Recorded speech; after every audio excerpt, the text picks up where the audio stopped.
In Vision and the Scarlet Witch, Volume 2, Number 3, Scarlet and the Vision found out it was impossible for a human and an android to conceive. So, Scarlet Witch had her very own Marvel Immaculate Conception. She used magic to make herself pregnant and gave birth to twin boys. Sap! Then things went south. The Vision had his memory wiped. He and Scarlet got a divorce, and the twins turned out to be shards of the demon Mephisto. Say that 3 times. The Avengers and X-Men decided she was too dangerous to live, and in an act of self-preservation, in House of M, Scarlet Witch created a new reality where mutants were the majority and Magneto was the ruler. But this too backfired, and Scarlet Witch was forced to take action, whispering the words, "No more mutants." What's next for Scarlet Witch?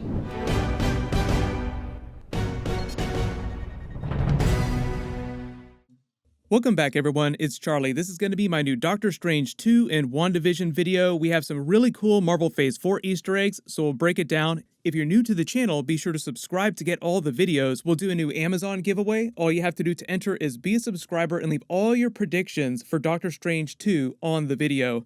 So we have Scarlet Witch herself, Elizabeth Olsen, explaining some of the classic comic book stories they're going to cover during WandaVision and Doctor Strange 2. Some of those I know will make you really excited. There's some other stories that she also talks about that they hit during the previous Avengers movies that I'll explain. And then there's another big Marvel Phase 4 Doctor Strange 2 Easter egg that was just spotted on the set of one of the new Disney Plus series. Marvel revealed last year that Doctor Strange 2 is going to cross over with WandaVision because Scarlet Witch is going to be one of the main characters of Doctor Strange 2. So WandaVision is kind of like a prequel for Doctor Strange 2. So a lot of these Easter eggs are related to both the movie and the Disney Plus series. Just going down the list, starting with number 5. In that video, Elizabeth Olsen covers a ton of Scarlet Witch Avengers Marvel Comics stories. The new ones they'll be covering between WandaVision and Doctor Strange 2 start with the classic Vision and Scarlet Witch miniseries that just revolves around their romantic relationship and the birth of their twins, Wiccan and Speed. We saw them in the WandaVision trailer, not the actual babies themselves on screen. You just see as they move through the decades of different sitcom tropes, she gets super pregnant by the time they get to the 1970s Brady Bunch-looking version of their house, and then by the time they get to the 1980s Family Ties-looking version of their house, the twins have been born, they're in their bassinets, they're levitating pacifiers. Vision is wearing jeans and flannel, which is hilarious. He looks exactly like Tom King's version of Vision from his run, which is also a story they're going to be adapting for the WandaVision series. But this is just to let you know that the twins have powers on their own. First big real X-Men Easter egg in the WandaVision trailer that we've seen, aside from her actual comic book costume. Number 4, the next big comic book story she explains is the White Vision Avengers story. That's what they're referencing with this black and white looking Vision in all the 1950s looking scenes meant to be a parody of the Donna Reed show. Remember after Avengers Infinity War, everyone was like, how come they didn't bring Vision back during Avengers Endgame? Shuri made this big deal about trying to repair him and separate him from the Mind Stone during Infinity War. Wouldn't she be smart enough to repair him? The reason why they didn't do that is because they're waiting for this big WandaVision twist. They knew they were going to do this, and they were going to adapt a version of the White Vision story from the comics. As Elizabeth Olsen explains in that video, the White Vision was a version that they brought back from the dead, but they didn't give him the same mental framework from a real human, so he came back with no personality at all. He was just really cold and unfeeling like a true robot. The Avengers speculated during Infinity War what would happen if they tried to separate Vision from the Mind Stone. That's all probably just the lead-in for these White Vision black and white TV-looking scenes. It's also a joke about how characters from the 1950s didn't have as much personality as characters from the present day. There's a lot of comedic aspects during WandaVision and a lot of the tropes that they're calling out. But during that White Vision story, as Elizabeth Olsen says, they reveal that Scarlet Witch's children were really just soul shards of Mephisto. And so this is where we get into Mephisto stuff, because everyone's wondering when he's going to show up between Doctor Strange 2 and the WandaVision series. You can actually see some different Mephisto comic book panels from different Marvel comics behind this producer here. She's actually the showrunner for the WandaVision series, just implying that there will be some Mephisto stuff going on during it.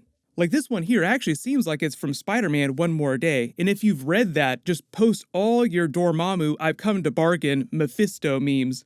The theory here, though, is that Scarlet Witch during the WandaVision series learns that she's in an alternate reality or a false reality and her children aren't real, but tries to find a way to keep them and bring them back to the main MCU universe. So if it wasn't clear, both WandaVision and Doctor Strange 2 are multiverse stories. That's why a lot of these Mephisto and a lot of these comic book Scarlet Witch Easter eggs are all related to what's going on during Doctor Strange 2. Then obviously number 3, even bigger multiverse story, the big House of M comic book story that she explains. Mostly a lead-in for one of the ways the MCU is starting or will start to reference more mutants. In the comics, as she says, she creates an alternate reality. In the WandaVision series, it's implied she's in an alternate reality, so it's a safe bet that that twist with her children carrying over into the main MCU universe will be their big House of M Easter egg. The other even bigger X-Men Easter egg there, the No More Mutants House of M twist, I think per all these other Easter eggs, will be more of a reverse No More Mutants situation. In the comics, it was all about her getting rid of mutants, but in the WandaVision series in Doctor Strange 2, it seems like they're implying she'll be responsible for even more mutants showing up. It's also really cool to hear her speak those words out loud. Whispering the words, "No more mutants." Those powers sort of get into the idea of her chaos magic. Kevin Feige hyped up that they would be going full-blown comic book Scarlet Witch during the WandaVision series in Doctor Strange 2, so it just sounds like they're going to be doing a lot of that stuff. Then number 2, bringing it back around to Mephisto. There have been rumors that he'll be referenced somewhere between WandaVision and Doctor Strange 2 in some way. Whether or not he actually appears remains to be seen. There have been rumors about Evan Peters playing a villain during WandaVision. We'll see if that winds up being true. But it just makes sense that they would try to invoke him in some way because he has so much comic book history with Scarlet Witch, her children, which are featured during the series, and separately with Doctor Strange.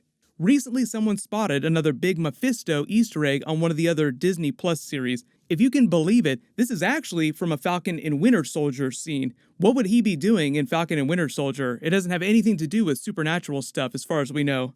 This is a biker gang that they encounter with very Mephisto-looking devil heads on their jackets. The scene is taking place in Madripoor, which is a location from the X-Men comics, so even more X-Men Easter eggs during Marvel Phase 4. This biker gang might not have anything to do with the actual Mephisto, but it's just another reminder that he exists in the MCU, the way they seed Easter eggs in all kinds of different movies and series. Because number 1, big callback, there was also a major Avengers Mephisto scene from the first Avengers movie a long time ago that most people missed when it first aired in theaters.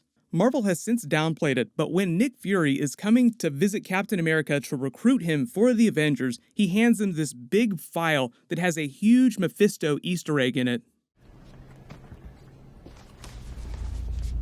Hydra's secret weapon. So you rewind, you watch that scene again, you zoom in and enhance on this page here, you see direct reference to Mephisto and the Infinity Gems on the same page when talking about the Tesseract and the Infinity Stones. So early on, this gives you an idea for what Marvel was planning initially for the Infinity Saga, Thanos assembling the Infinity Gauntlet. It sounds like they originally had big plans to include Mephisto, because Mephisto was working with Thanos in a really big way during the comic book Thanos Infinity Gauntlet saga. Later, what Marvel did, though, is they sort of erased some of these references and changed some of the wording, so it sounds like behind the scenes, they ran into some rights issues with the character, and they wanted to use him in a bigger way than they were actually able to, so they had to sort of retcon some details later on. In the version of Infinity War in Avengers Endgame that we saw in theaters, didn't really reference Mephisto at all. There were a lot of other early X-Men Easter eggs that they tried to weave into the Marvel Phase 1 movies, all the way up into the first Avengers movie, but I think they ran into issues with Fox and then separately with Sony trying to include all the Spider-Man stuff and all the X-Men stuff, and they just weren't able to clear it with those different companies at the time.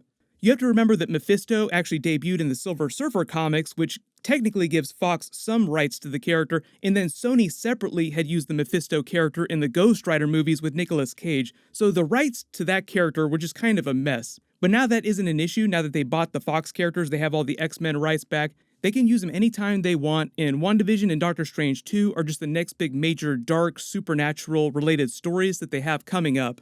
But everyone, let me know in the comments, how do you want them to use Mephisto in the MCU if he winds up being a big multiverse level villain? There's a big virtual Comic-Con 2020 event happening later this summer. I'm assuming that Marvel is going to start dropping a couple of its big trailers around then too, like the full WandaVision trailer, full Falcon and Winter Soldier trailer, and maybe a Marvel Eternals trailer too. Whatever ends up happening, I will do videos for everything, so no worries. As long as you have alerts enabled for my channel, you should see all those videos when I post them. Everyone, click here for my new Spider-Man Into the Spider-Verse 2 and Spider-Man PS4 trailer video, and click here for my brand new Wonder Woman 1984 trailer video. Thank you so much for watching. Everyone stay safe. I'll see you guys tonight.